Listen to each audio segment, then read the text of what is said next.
This is First Up with Kane Cornes. I'm Sarah, Olle and Kane. The massive story to emerge from the Dogs' 71-point victory over St Kilda, a suspected ACL injury to Dogs' young gun, Sam Darcy. I mean, this is just a reminder how cruel footy can be at times. Could not believe it. And I mean, this happened early on and you probably were fearing the worst straight away. Like, he just clutches at that knee. The hyperextension motion is the classic ACL movement, and I guess that was always the risk with Sam Darcy because of his body composition. We'd never seen anything like it before. So was there going to be an added risk to injury? Who knows, and only time will tell. But I thought it was an unbelievable effort for him, and we can see Luke in the change rooms there and his family shattering for them as well. But for him to come back out onto the ground, sit with his teammates after he would have received that news, thought he engaged with them, he stuck around after the game to shake the hands of his opponents, just showed the character of him. But just a cruel blow, and one that will clearly impact their season heavily. Let's hear at halftime from Dogs GM of football Matthew Egan confirming the worst. Look, the medical staff are pretty concerned at this stage, and they're fearing the worst. So looks like a possible ACL, but we're just going to have to wait till tomorrow to get scans to confirm.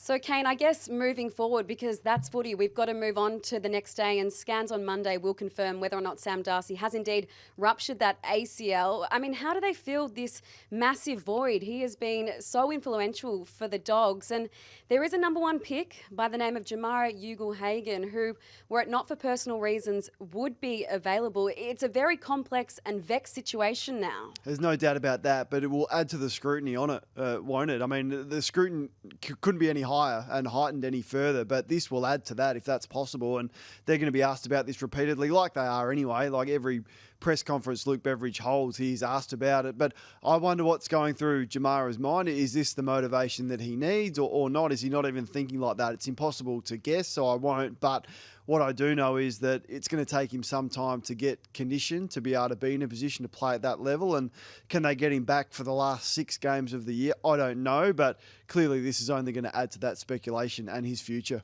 And what about the future of their coach, Luke Beveridge? We know he's essentially coaching for his life this season, isn't he? He's out of contract at the end of the year, and this is his star, his prized possession up forward, and he no longer has access, we think, to Sam Darcy. No, he doesn't. And, I mean, we have seen teams go on to have great success and win premierships without their key players. We saw West Coast do it a number of years ago without Nick Nat-Nui and Andrew Gaff, who was suspended, and other teams have definitely done it, even Brisbane winning it without their ruckman last year, and Darcy Fort comes in. But this is different because of how important he is. I called him the best player in the competition 2 weeks ago, and I stand by that. So to lose the best player in the competition and how important he is for the flow-on players around him in the forward line, and Aaron Norton, who I thought was much better tonight, but all the attention's now going to go on to Norton. So there's flow-on effects everywhere for Luke Beveridge and his team.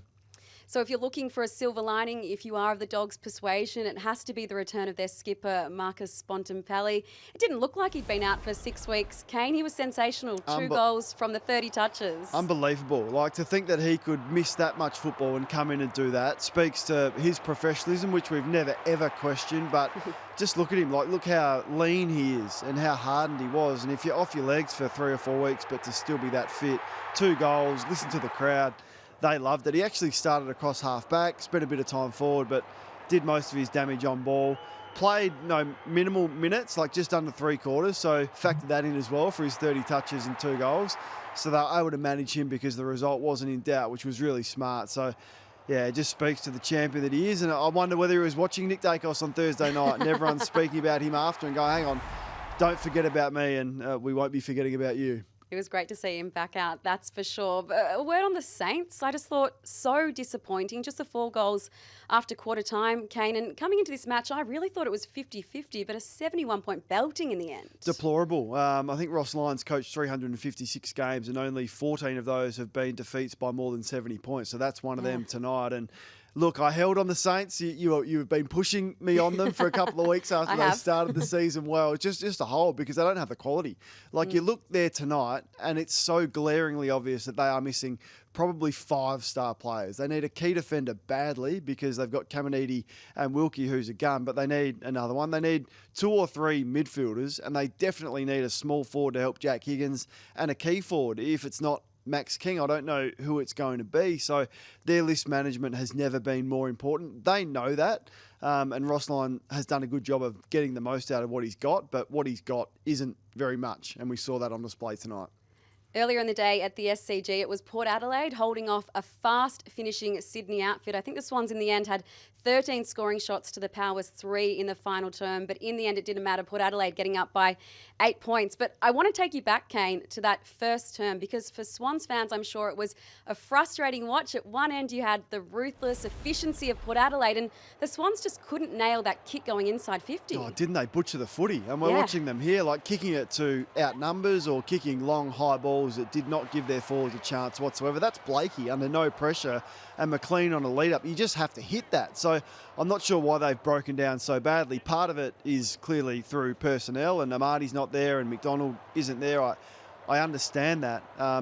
So, I mean, personnel's an issue, but some of these decisions going inside forward 50 were deplorable. That was Radaglia. I think he took 5 intercept marks. Ali's a star, and Port Adelaide just weren't under threat at all until the last quarter when Sydney played with a bit more freedom. What's up with Chad Warner, the Swans superstar? We know he's got this contract dangling in front of him. Will he, won't he go home, Kane? But the last 2 weeks, he's been totally at sea. I think it's been longer. I think he's the majority of his year. He's had flashes of brilliance, but not to the impact that we saw last year. I mean, and it's going to be hard for him to live up to that standard, but Goulden and Heaney and Warner were the 3 that we spoke so much about. He's lost the zip and his ability to really put his head down and use his speed, and then his ball use has been poor as well. So not finding enough of the ball like he did last year, and then his ball use and his ability to run and carry. Don't know if his body is okay or not, and whether he's prepared to really drop the hammer and run at full speed. And who knows, that contract decision, how much that is weighing on him. But he looks a shadow of the player that he was last year. Time now for Volcano, and we're sticking with the Swans, and he's just 6 games into his coaching career, but you're going to give one to Dean Cox.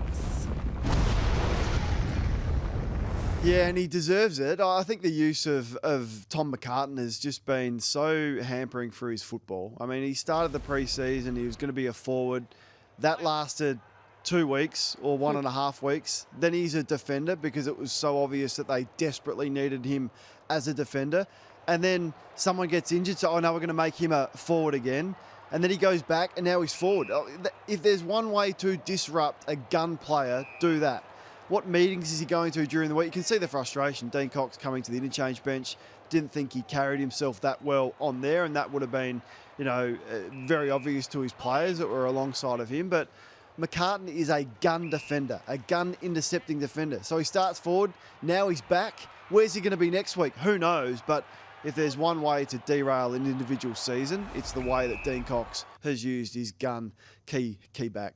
Was it through necessity, though? We know pre-season Logan McDonald, he had the injury, the surgery, and then last week Joel Amati, who's been in pretty good form this year, goes down. Is he just working with the players he's got, Kane? Yeah, but I think you can use other options. You don't take your best key defender and best interceptor, and we all need one. So, I mean, if you need to put Blakey forward, if you need to spin the magnets in other ways, do it with Melican, do it with Hambling, because you're going to get the same output. Like, McCartin touches the footy 7 times. He's not a forward. He's a great key defender who takes the opposition's best and then intercepts the ball. So if you're going to do it with someone else. Do you think, though, it is a luxury to have a swingman? I'm seeing with James Sicily, the Hawks skipper, but he's not that because Sicily goes forward and he actually performs and he kicks goals and he's a genuine forward. Sicily also starts back. Do you think, is that the way you should play it, to have a defender who can go forward as opposed to starting McCartin forward? Should he get the confidence as a backman and then they swing forward if they need? But I'm questioning whether he's a forward at all, because anything that I've seen from McCartin, I don't see there's one aspect of his game that he looks like a natural forward, which is different to Sicily or Weddle or Hardwick in the way that Sam Mitchell uses those 3. So for Port Adelaide, it's 2 wins, I should say, in a row, Kane. But you've noticed a trend when it comes to the final terms that you're not too happy with. No, look at this. Have not won a last quarter, and this is so concerning. So smashed in round 1 against Collingwood. They were smashed for the majority of the game. Even that game that they were dominant against Richmond last quarter. Game on the line at 3-quarter time against Essendon, and a lot of the statistical measures were in Port Adelaide's favour. Outrun. The St Kilda game, outrun. Hawthorn last week, even though it was a dominant performance, and then Sydney was the same today. So that would be of real concern for Ken Hinkley, and I hope they drill down on that pretty quickly. There was an ugly incident in the final term. It involved Olle and a Swans patron. Now, this incident's being investigated by the AFL, the police and the Swans. We can see there that this patron appears to throw a clapper of some sorts in Olle's direction. Look, this is all under investigation, and I don't want to hang this Swan supporter out to dry because he looks to be quite young, Kane, but this is ugly. We don't like to see this kind of thing at the footy. No, and I think you summed it up, better than I can. He's clearly a young man who's made an error. By the look on the person's face, they looked as though they knew that straight away. But it doesn't excuse the behaviour, and you would think there should be a significant sanction either from the club, Sydney, or the AFL.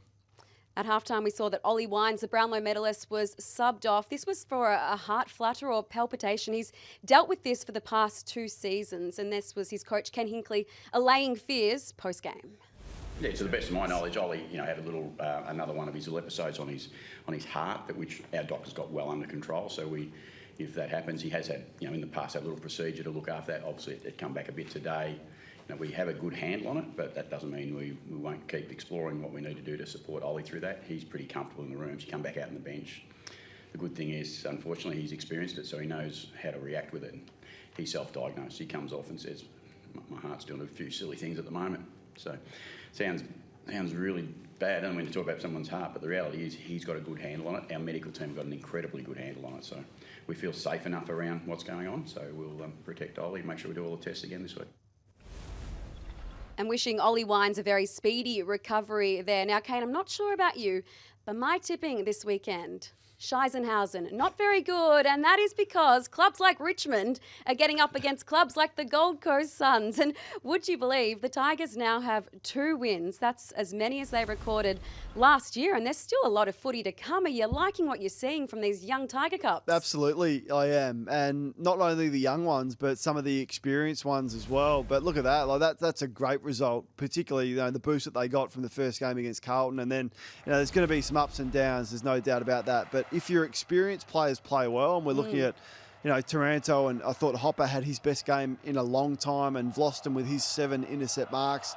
Vlosten, I think, had something like 15 intercepts. He was awesome. Yeah, it was just brilliant. And the key forwards for the Suns had no answers. Whether they were too tall, other than Long, who I thought was terrific, the key forwards really struggled for influence. There's Hopper with that bit of pace and a bit of power that we haven't seen. Taranto goes forward and kicks that goal, and that's when he's at his best. I think he had 35 and was really good around the football. And then Noah Balta took care of Ben King, and then the young ones come with you. And didn't the crowd love it? So there should be a lot of optimism around Richmond. Not this year, clearly, but they've got the history and the success, so they don't need it again this year. They're more about what does it look like in 3, 4, 5 years' time, and it looks pretty good. You mentioned Noah Balta, one of the senior players to stand up. It was his first game back from a club-imposed suspension. He's awaiting sentencing on Tuesday. He's pleaded guilty to assault. It raises the question, should he be out there anyway? It was a unanimous yes from his coach and his previous coach. Let's take a listen. The training that he's done over the last 3 months, he's done a mountain of work, extras, supporting our younger players, not only to get himself right to play, but he's been trying to win back the respect of his footy club. He knows he let the club down. He knows he did something wrong, but he's been dealing with that every day. And at the end of the day, he's pled guilty. He understands that. He's going to cop his fair whack. Speaking to him, disappointed in his actions, support the individual. He'll get better as a result of it. But the fact of the matter is, he played the game. So yes, Dimmer, he did play the game. Should he have been out there, Kane? For mine, I think he just should have had an extra week off, get through the sentencing. It would have been much cleaner. And for the optics of it all, I think it would have suited everyone if Noah Balta just had another day out on the sideline. Having said that, he was very good, limiting Ben King to 1 goal. Yeah, I'm with you. I thought the AFL was incredibly soft on it. I thought Richmond were really soft on it, and they can be as defiant as they want to be. And even Damien Hardwick himself, who knows the player very well, doesn't change the fact that it was handled poorly at AFL level and at club level. It's not just the hot cross buns and the chocolate I'm loving this Easter, Kane. It is wall-to-wall footy. It continues to roll on tomorrow at the MCG with Hawthorn and Geelong locking horns. But the big news there around selection is that Sam Mitchell has dropped Jack Ginnivan. Do you like the move? Today he kicked 4 goals in the twos. Yeah, that's what we're having a look at here, playing there for Box Hill. I'm not surprised by it. He just is struggling to impact at the level. Now, he's going to be far too good at this level. Like, look at him. He's always taking the mickey there with how easy it is for him with the walking goals. But so his form at this level is going to be no worries. He's going to go back and play well. But does he have the tricks, the athletic ability to succeed in the hardest position on the ground at that level? There's a question over it. Now, I don't have the answer for it. He's young enough and has played some really good football and has been a dangerous player. But those small forwards at Hawthorn have now gone past him, and he's going to have to fight really hard for his career and to get back into this side. Time now for the temperature test, thanks to Sportsbet. And Kane, I'm very intrigued to see where you have Melbourne after their plucky performance against Fremantle in the absence of Stephen May and Jake Lever. Need to see more, Sarah. Frozen? One No! week is not enough. And it come on. It almost made that performance worse after what we saw, how good it was. Where had that been? So it was like Port Adelaide last week. I needed to see it for another week, and I've still got them just a rung above. I'm concerned about Sydney now, just with their personnel and the home games that they are dropping. I'm just holding on the Western Bulldogs and the Saints for a little bit, but at the top, they're the 3 hottest sides. Despite the loss for Brisbane against Collingwood, I think they're going to bounce back strongly. And I thought Adelaide needed a scalp, as we said last week, and they got a scalp in one of the worst games of football I've ever seen, to be honest. But they don't care. Matthew Nicks don't care. A win's a win. They kept the Giants to 4 goals, so that was a great defensive result for them. Kane, thanks for joining us. Just before I let you go tomorrow, Geelong and Hawthorn, who have you got? I'm going to stick with my Hawks and the genius to turn things around. You? All right, I'm going for the Cats. I reckon Chris Scott's the genius, Kane. Yeah, well, they're both pretty good, so that's what makes it a great game. This has been First Up with Kane Cornes. We'll see you next week. Until then, enjoy the footy.